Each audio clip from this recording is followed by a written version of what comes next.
আসসালামু আলাইকুম। আপনারা কেমন আছেন? আশা করি ভালো আছেন।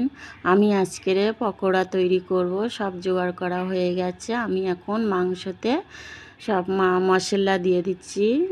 লঙ্কার গুঁড়ো, কাঁচা লঙ্কা, আদা বাটা, জিরের গুঁড়ো, লেবু একটা ছোট লেবু দিলেই হবে। দিয়ে মাখিয়ে আমি চাপা রেখে দিচ্ছি, ঢাকনা চাপা। এবার কর্নফ্লাওয়ার দিতে হবে একটু, চালের গুঁড়ো থাকলে একটু দিয়ে দেবেন, তাতে মাংসটা একটু সুন্দর হবে, মচমচে খেতে লাগবে।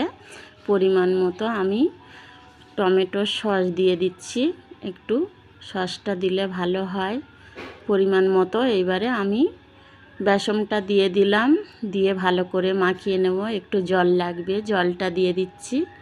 আপনারাও জল দেবেন, মেলা দেবেন না, না তো হয়ে যাবে, নরম মতো হয়ে যাবে।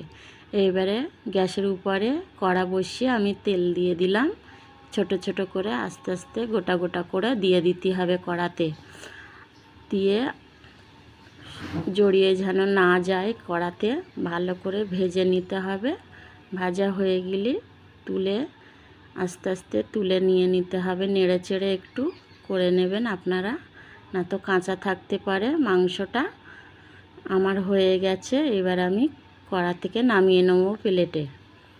ভিডিওটি ভালো লাগলে অবশ্যই শেয়ার কমেন্ট